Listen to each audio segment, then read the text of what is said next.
ಇವತ್ತು ಸಂಜೆ 4 ಗಂಟೆಯ ನಂತರ ಗೃಹಲಕ್ಷ್ಮಿ 21ನೆಯ ಕಂತು ಜಮಾ. ಎಲ್ಲ ಮಹಿಳೆಯರಿಗೆ ಬರೋಬ್ಬರಿ 4,000 ರೂಪಾಯಿ ಹಣ ಕ್ರೆಡಿಟ್ ಆಗುತ್ತೆ. ತಕ್ಷಣ ನೋಡಿ. ಹೌದು, ನಮಸ್ಕಾರ ಕನ್ನಡಿಗರೇ. ಅಪ್ಡೇಟ್ ಅಲರ್ಟ್ ಕನ್ನಡ ಚಾನೆಲ್ಗೆ ತಮಗೆ ಹಾರ್ದಿಕ ಸ್ವಾಗತ.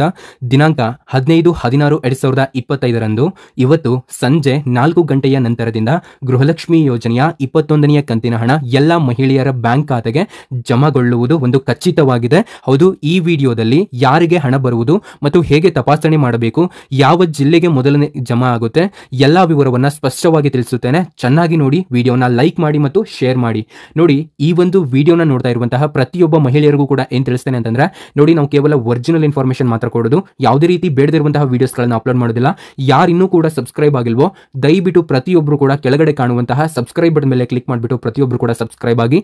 ನೀವು ಸಬ್ಸ್ಕ್ರೈಬ್ ಬಟನ್ ಮೇಲೆ ಕ್ಲಿಕ್ ಮಾಡಿದಾಗ ಒಂದು ಬೆಲ್ ಐಕಾನ್ ಕಾಣುತ್ತೆ, ಅದನ್ನ ಆಲ್ ಅಂತ ಸೆಲೆಕ್ಟ್ ಮಾಡ್ಕೊಳ್ಳಿ. ಹಾಗೆ ಈ ಒಂದು ವಿಡಿಯೋನ ನಿಮ್ಮ ಫ್ರೆಂಡ್ಸ್, ಫ್ಯಾಮಿಲೀಸ್, ರಿಲೇಷನ್ಸ್ ಮತ್ತು ನಿಮ್ಗೆ ಯಾರು ಗೊತ್ತಿರ್ತಾರಲ್ವಾ ಗೃಹಲಕ್ಷ್ಮಿ ಯೋಜನೆಯ ಪ್ರಾಬ್ಲಮ್ಸ್ ಆಗಿರುತ್ತೆ ಅದು ಇದು ಅಂತ ಹೇಳ್ತಾ ಇರ್ತಾರಲ್ವಾ, ಅಂತವರಿಗೆ ತಪ್ಪದೆ ಈ ಒಂದು ವಿಡಿಯೋನ ಶೇರ್ ಮಾಡಿ ಮತ್ತೆ ಹಳ್ಳಿ ಕಡೆ ಇರುವಂತಹ ಜನರಿಗೆ ಈ ಒಂದು ಮಾಹಿತಿನ ತಲುಪಿಸಿ. ಹಾಗೆ ಈ ಒಂದು ವಿಡಿಯೋನ ನೋಡ್ತಾ ಇರುವಂತಹವರು ನೀವು ಇದುವರೆಗೂ ಕೂಡ 1ರಿಂದ 20ನೆಯ ಕಂತಿನ ಹಣವನ್ನ ಪಡ್ಕೊಂಡಿದ್ದೀರಾ ಅಂತಂದ್ರೆ ತಪ್ಪದೆ ಒಂದು ಲೈಕ್ ಅನ್ನು ಮಾಡಿ. ಹೌದು, ತಪ್ಪದೆ ಒಂದು ಲೈಕ್ ಅನ್ನು ಮಾಡಿ. ನೀವು 1ರಿಂದ 20ನೆಯ ಕಂತಿನ ಹಣವನ್ನ ಪಡ್ಕೊಂಡಿದ್ದೀರಾ ಅಂತಂದ್ರೆ ನೋಡಿ, ಗೃಹಲಕ್ಷ್ಮಿ ಯೋಜನೆ ರಾಜ್ಯ ಸರ್ಕಾರದ ಪ್ರಮುಖ ಮಹಿಳಾ ಕಲ್ಯಾಣ ಯೋಜನೆ. ಈ ಒಂದು ಯೋಜನೆಯಡಿಯಲ್ಲಿ ನಿಮ್ಗೆ 2,000 ರೂಪಾಯಿ ನಗದು ಸಹಾಯಧನ ನೀಡಲಾಗುತ್ತಿದೆ. ಇದುವರೆಗೂ ಕೂಡ 20 ಕಂತುಗಳು ಯಶಸ್ವಿಯಾಗಿ ನೀಡಲಾಗಿದೆ ಮತ್ತು ಈಗ 21ನೆಯ ಕಂತು ಇಂದು ಜಮಾಗೊಳ್ಳುತ್ತಿದೆ. ಈ ಹಣ ನೇರವಾಗಿ ಮಹಿಳೆಯರ ಬ್ಯಾಂಕ್ ಖಾತೆಗೆ ಅಂತಂದ್ರೆ DBT ಡೈರೆಕ್ಟ್ ಬೆನಿಫಿಟ್ ಟ್ರಾನ್ಸ್ಫರ್ ಮುಖಾಂತರ ವರ್ಗಾವಣೆ ಕೂಡ ಆಗಲಿದೆ. ಆದ್ರೆ ನಿಮ್ಗೆ ಒಂದು ಗುಡ್ ನ್ಯೂಸ್ ಕಾದಿದೆ. ಏನಂತಂದ್ರೆ ನಿಮ್ಮೆಲ್ಲರ ಖಾತೆಗಳಿಗೂ ಕೂಡ ಬರೋಬ್ಬರಿ 4,000 ರೂಪಾಯಿ ಹಣ ಜಮೆ ಆಗುತ್ತೆ. ಇದು 21ನೆಯ ಕಂತಿನ ಹಣ. ಹೌದು, ಗೃಹಲಕ್ಷ್ಮಿ ಯೋಜನೆಗೆ ಸಂಬಂಧಪಟ್ಟಂತಹ ಇಲ್ಲಿ ಕೆಲವರಿಗೆ ಈ ಬಾರಿ 4,000 ರೂಪಾಯಿ ಹಣ ಜಮೆಗೊಳ್ಳಲಿದೆ. ಯಾಕಂತ ತಿಳಿಸಿಕೊಡ್ತೇನೆ. ವಿಡಿಯೋಗೆ ತಪ್ಪದೇ ಒಂದು ಲೈಕ್ ಅನ್ನು ಮಾಡಿ ಮತ್ತು ಯಾರಿನ್ನೂ ಸಬ್ಸ್ಕ್ರೈಬ್ ಆಗಿಲ್ಲ ಸಬ್ಸ್ಕ್ರೈಬ್ ಆಗಿ. ನೋಡಿ, ಹಿಂದಿನ ತಿಂಗಳಲ್ಲಿ ಯಾರಾದರೂ ಕಂತು ಲೇಟ್ ಆಗಿದ್ದರೆ ಅಥವಾ ಈ ಒಂದು ತಿಂಗಳ ಪಾವತಿ ವಿಳಂಬವಾಗಿದೆ ಅಂದ್ರೆ ಈ ತಿಂಗಳು ನಿಮ್ಗೆ ಬರೋಬ್ಬರಿ ಪೆಂಡಿಂಗ್ ಹಣ 2,000 ರೂಪಾಯಿ ಹಣ ಮತ್ತು ಗೃಹಲಕ್ಷ್ಮಿ ಯೋಜನೆಯ ಈ ಒಂದು ತಿಂಗಳ 2,000 ರೂಪಾಯಿ ಹಣ, ಟೋಟಲ್ ಆಗಿ 2 ಕಂತುಗಳ ಹಣ ಒಂದೇ ಬಾರಿಗೆ ನಿಮಗೆ ಸೇರ್ಬಿಟ್ಟು ಜಮೆ ಕೂಡ ಆಗಲಿದೆ. ಇದನ್ನು ಹೆಚ್ಚಿನವರು ಇವತ್ತಿನಿಂದಲೇ ನೋಡುವ ಒಂದು ಸಂದರ್ಭ ಕೂಡ ಇದೆ. ಕೆಲವರಿಗೆ ಮೆಸೇಜ್ ಕೂಡ ಬರಬಹುದು. ಹೌದು, ಇವತ್ತು ಸಂಜೆ 4 ಗಂಟೆ ಮೇಲ್ಪಟ್ಟು ನಿಮ್ಗೆಲ್ಲರಿಗೂ ಕೂಡ ಸರ್ಕಾರದಿಂದ ಭರ್ಜರಿ ಗುಡ್ ನ್ಯೂಸ್ ನೀಡಲಿದೆ. ಈ ಬಾರಿಯ ಪಾವತಿ 15-16ನೇ ತಾರೀಕಿನಿಂದ ಶುರುವಾಗುತ್ತೆ ಅಂತ ಹೇಳ್ತಾ ಇದ್ದಾರೆ. ಆದ್ರೆ ನೋಡಿ, ಇವತ್ತಿನಿಂದಲೇ ಅಂತಂದ್ರೆ ಸಂಜೆ 4 ಗಂಟೆಯ ನಂತರ ನಿಮ್ಗೆ ಇದು ಹಿಂದೆ ಶುರುವಾಗುತ್ತಿದೆ ಅಂತ ಅಧಿಕೃತವಾಗಿ ಇಲ್ಲಿ ಸಂಜೆ 4 ಗಂಟೆಯಿಂದ ಇಲ್ಲಿ ಹಣ ಖಾತೆಗೆ ಜಮೆ ಕೂಡ ಆಗಲಿದೆ. ಮತ್ತು ಕೆಲವರಿಗೆ ಹಿಂದೆ ಅಂತಂದ್ರೆ ಇವತ್ತು ಸಂಜೆ ಜಮೆ ಆಗಬಹುದು, ಮತ್ತೊಬ್ಬರಿಗೆ ಇಲ್ಲಿ ನಾಳೆ ಅಥವಾ 2 ದಿನದ ಒಳಗಾಗಿ ನಿಮ್ಗೆ ಈ ಗೃಹಲಕ್ಷ್ಮಿ ಯೋಜನೆಯ ಹಣ ಜಮೆ ಆಗಬಹುದು. ಇದು ಬ್ಯಾಂಕ್ಗಳ ಒಂದು ಕಾರ್ಯಕ್ಷಮತೆ ಮತ್ತು ಪ್ರವೇಶಿತ ಒಂದು ಪ್ರಕ್ರಿಯೆಯ ಮೇಲೆ ಅವಲಂಬಿತವಾಗಿರುತ್ತೆ ಅಂತಾನೆ ಹೇಳ್ಬಹುದು.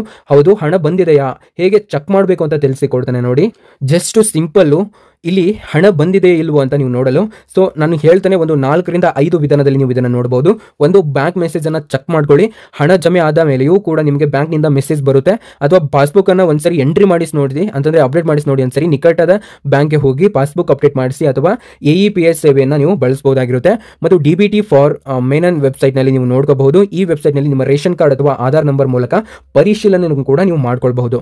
ಹಾಗೆ ಗ್ರಾಮೋನ್ ಅಥವಾ ಬ್ಲಾಕ್ ಆಫೀಸ್ ನಲ್ಲಿ ಕೂಡ ನೀವು ಕೇಳಿ ತಿಳ್ಕೊಳ್ಬಹುದಾಗಿರುತ್ತೆ. ಹಾಗೆ DBT ಕರ್ನಾಟಕ ಅಂತ ಒಂದು ಅಪ್ಲಿಕೇಶನ್ ಇರುತ್ತೆ, ಅಲ್ಲೂ ಕೂಡ ನೀವು ನೋಡಬಹುದು. ಹಾಗೆ ಸೇವಾ ಸಿಂಧು ಪೋರ್ಟಲ್ ನಲ್ಲೂ ಕೂಡ ನೀವು ಇದನ್ನ ನಿಮ್ಮ ಒಂದು ಸ್ಟೇಟಸ್ ಚೆಕ್ ಅನ್ನ ನೋಡ್ಕೊಳ್ಬಹುದು. ಯಾರಿಗೆ ಜಮೆ ಆಗೋದಿಲ್ಲ ಅಂತ ಕೂಡ ತಿಳಿಸಿಕೊಟ್ಬಿಡ್ತಾನೆ. ನೋಡಿ, ಯಾರ ಒಂದು ಆಧಾರ್ ಕಾರ್ಡು ಸ್ಥಗಿತಗೊಂಡಿದೆ ಅಂತವ್ರಿಗೆ ಜಮೆ ಆಗೋಲ್ಲ. ಮತ್ತು OTP KYC ಯಾರು ಪೂರೈಸಿಲ್ಲ ಅಂತವ್ರಿಗೆ ಜಮೆ ಆಗಲ್ಲ. ಮತ್ತು ಪಡಿತರ ಒಂದು ಕಾರ್ಡ್ ನಲ್ಲಿ ಯಾರ್ಯಾರು ಸಮಸ್ಯೆಗಳನ್ನ ಫೇಸ್ ಮಾಡ್ತಾ ಇದ್ದಾರೆ ಅಂತವ್ರಿಗೂ ಕೂಡ ಇದು ಜಮೆ ಆಗೋದಿಲ್ಲ. ಮತ್ತು ಫ್ಯಾಮಿಲಿ ಹೆಡ್ ಮಾಹಿತಿ ತಪ್ಪಾಗಿದ್ರೆ ಅಂತಂದ್ರೆ ಫ್ಯಾಮಿಲಿಯ ಒಂದು ಮೆಂಬರ್ಸ್ ನ ಮಾಹಿತಿ ತಪ್ಪಾಗಿದ್ರು ಕೂಡ ನಿಮಗೆ ಈ ಗೃಹಲಕ್ಷ್ಮಿ ಯೋಜನೆಯ 2,000 ರೂಪಾಯಿ ಹಣ ಬರೋದಿಲ್ಲ.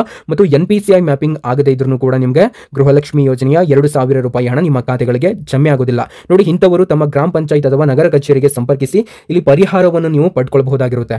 ಹಾಗೆ ಇಂದು ಬೆಂಗಳೂರಿನಲ್ಲಿ ನಡೆದ ಸಭೆಯಲ್ಲಿ ಈ ಒಂದು ಯೋಜನೆಯ ಒಂದು ಸಂಬಂಧಿಸಿದಂತೆ ಇಲ್ಲಿ ನಿರ್ಧಾರವನ್ನ ಪ್ರಕಟಿಸಲಾಗಿದೆ. ಇನ್ನು ಮುಂದೆ ಪಾವತಿ ಹೆಚ್ಚು ಪಾರದರ್ಶಕವಾಗುತ್ತದೆ ಅಂತಾನೆ ಹೇಳ್ಬಹುದು. ಸೊ ಏನಂತಂದ್ರೆ ಬೆಂಗಳೂರಿನಲ್ಲಿ ಒಂದು ಸಭೆ ನಡೆಯುತ್ತೆ, ಅದರಲ್ಲಿ ಕೆಲವೊಂದಿಷ್ಟು ಮಾಹಿತಿಗಳು ಸಿಕ್ಕಿದಾವೆ. ಇಲ್ಲಿ ಸಚಿವರು ಈ ಕುರಿತು ಹೇಳಿದ್ದಾರೆ. ಹೇಳಿದ್ದಾರೆ. ಪ್ರತಿಯೊಬ್ಬ ಫಲಾನುಭವಿಯೂ ಕೂಡ SMS-ಗೆ ಕಳಿಸಲಾಗುತ್ತಿದೆ ಮತ್ತು ಯಾವುದೇ ಮಧ್ಯವರ್ತಿಯ ಒಂದು ಅವಶ್ಯಕತೆ ಇದರಲ್ಲಿ ಇರೋದಿಲ್ಲ. ಡೈರೆಕ್ಟ್ ಆಗಿ ನಾವೇ ಹಾಕ್ತೇವೆ ಅಂತ ಅವರು ಹೇಳಿದ್ದಾರೆ. ಹಾಗೆ ನಿಮ್ಮ ಒಂದು ಮಾಹಿತಿ ತಪ್ಪಿದ್ದರೆ ತಕ್ಷಣ ದುರಸ್ತಿಯನ್ನ ಮಾಡಿಕೊಳ್ಳಿ ಅಂತಲೂ ಕೂಡ ಈ ಒಂದು ಸಭೆಯಲ್ಲಿ ತೀರ್ಮಾನ ಕೂಡ ಮಾಡಲಾಗಿದೆ. ನೋಡಿ, ನಿಮಗೆ ಒಟ್ಟಾರೆ ಹೇಳಬೇಕು ಅಂತಂದ್ರೆ ಇವತ್ತು ಸಂಜೆ 4 ಗಂಟೆಗೆ ನಿಮ್ಮ ಒಂದು ಖಾತೆ ತಪಾಸಣೆ ಮಾಡುವುದನ್ನು ಮರಿಬೇಡಿ, ಅಂತಂದ್ರೆ ಚೆಕ್ ಮಾಡೋದನ್ನು ಮರಿಬೇಡಿ. ಈ ಒಂದು ಮಾಹಿತಿ ನಿಮಗೆ ಉಪಯುಕ್ತವಾಗಿದೆ ಎಂದರೆ ವಿಡಿಯೋಗೆ ಲೈಕ್ ಮಾಡಿ ಮತ್ತು ಕಾಮೆಂಟ್ ಮಾಡಿ, ಶೇರ್ ಮಾಡಿ. ಅಪ್ಡೇಟ್ ಅಲರ್ಟ್ ಕನ್ನಡ ಚಾನಲ್ ಅನ್ನು ಸಬ್ಸ್ಕ್ರೈಬ್ ಮಾಡಿಲ್ಲವೆಂದರೆ ಈಗಲೇ ಸಬ್ಸ್ಕ್ರೈಬ್ ಮಾಡಿ. ಯಾಕಂದ್ರೆ 4 ಲಕ್ಷಕ್ಕೂ ಅಧಿಕ ಮಹಿಳೆಯರಿಗೆ ಉಪಯೋಗವಾಗಿದೆ. ಇದರಿಂದ ತುಂಬಾ ಹೆಲ್ಪ್ ಆಗಿದೆ, ನಿಮಗೂ ಕೂಡ ಹೆಲ್ಪ್ ಆಗುತ್ತೆ. ನಾವು ನಿತ್ಯ ಹೊಸ ಯೋಜನೆಗಳ ಒಂದು ಅಪ್ಡೇಟ್ಸ್ ಅನ್ನ ಕೊಡ್ತೀವಿ. ಧನ್ಯವಾದಗಳು. ಎಲ್ಲಾ ಮಹಿಳೆಯರಿಗೂ ಕೂಡ ಸರಿಯಾದಂತಹ ಹಣ ಲಭ್ಯವಾಗಲಿ ಅಂತ ಆಶಿಸುತ್ತಾ ಈ ಒಂದು ವಿಡಿಯೋನ ಇಲ್ಲಿಗೆ ಮುಗಿಸುತ್ತೇನೆ.